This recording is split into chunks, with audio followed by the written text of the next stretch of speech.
Aloha, wonderful job today. So what we're going to talk about in the beginning of this video is how to hold the stick. We were talking about doing an OK, putting the stick through the end and then putting just a itty bit out the back. Well, the purpose is that so our thumb and our OK are somewhat near that little bitty flag. That gives us the perfect amount of bounce. Meaning, when we take the stick and we go down to the surface we're playing on, if we play like this, it bounces. Too far back, it just falls and doesn't do any bounce. So what we're looking for in drums is to get a little bit of bounce and then be able to control that with a little bit of wrist movement or a lot of wrist movement. One of the things we work on is doing both hands at the same time. But for the purpose of explaining it, we're just going to do it with one hand. This is a single stroke. It's going to go down and hit one time.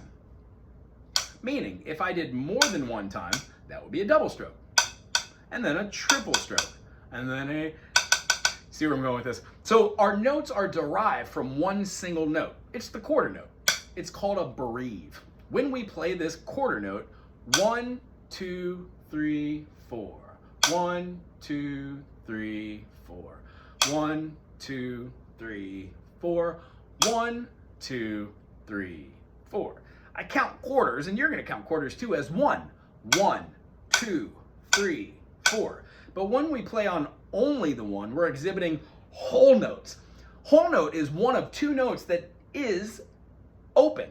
It has no filling in the middle. It's not circled in. So a whole note would be 1, 2, 3, 4. 1, 2, 3, 4. Because it lasts for 4 beats. Now the next note is going to be a half note. 2 half notes fit in the space of one whole note. 1, 2, 3, 4. 1, 2, 3, 4. This hand's playing a whole note while the other hand is playing a half note. So on the 1 and 2 and 3 and 4 and 1 and 2 and 3 and 4. So when I play just the half notes, if I don't play on every beat, I would have just the quarters. 1 and 2 and 3 and 4 and 1 and 2 and 3 and 4. Well, the 1 is the downbeat and the and is the upbeat. So when we play both, 1 and 2 and 3 and 4 and, we've now taken that quarter note to be an eighth note. And gee golly whiz, when we do the eighth note at double time, we get 16th notes. So here's an example of all of them. 1, 2, 3, 4. 1 and 2 and 3 and 4 and 1E and a 2E and a 3E and a 4E and a. That exhibited quarters, eighth notes, and 16th notes. That way we could get really good at playing these individual notes. So your exercise for this week is to be comfortable with your sticks. Try not to play dead sticks. Use your Eo Riva to be able to put your stick in there and get a bunch of different bounces. Try that with your open palm, where you take the stick and you still bounce it, but you let your open palm control where the stick lies. The reason why I do this with you is so your fingers get used to manipulating the stick and holding it close. When we flip our hand over to get better posture for our wrist work, we take the concept of holding our matchstick grip on both of our sticks, because they're both the same, they match each other. And then when we use our first pillar as our arms. So doing an arm exercise would be like this, lifting our arms up and still getting single strokes. Ooh, that was a loud one.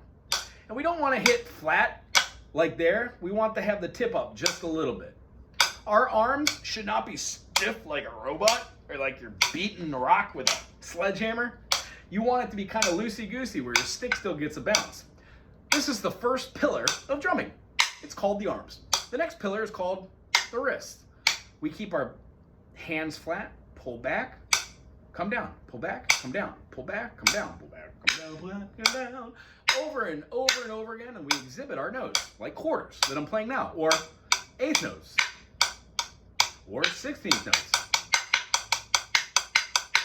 Notice how my pinky was out and I wrapped it in because I noticed I would get better feeling if I held the stick with both hands with palms up.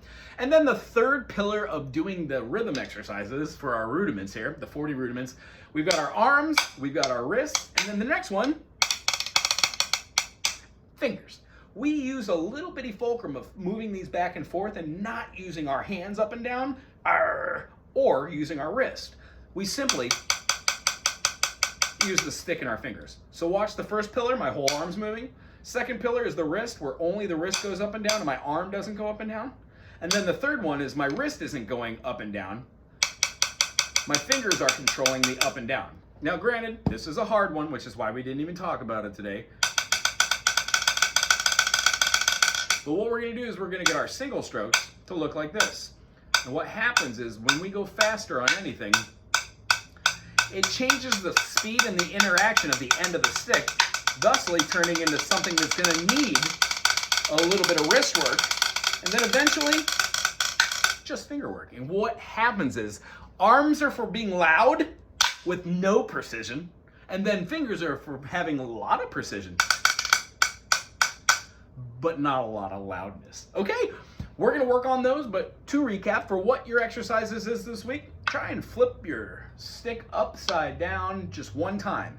If a whole rotation is called 360 degrees, a half rotation is called 180. So what I'd like you to do is try and do maybe 5, 6, 8, 10 of these a day. When you wake up in the morning, first thing you do is a couple of these, get your hands all warmed up.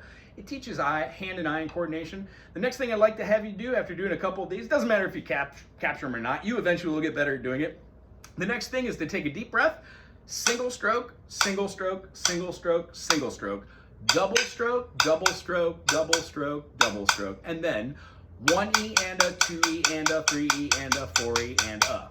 That shows me you can play quarters, eighth notes, and 16th notes. It was really awesome meeting you. I'm so super looking forward to next week. And with the email that I get, there's also gonna be that cool little thing we played off of the TV, the note reading exercises. Go through the first couple, see if you can get along with them. And if you have any questions about notes that are there that we didn't discuss, write them down. We'll talk about them next time. Aloha.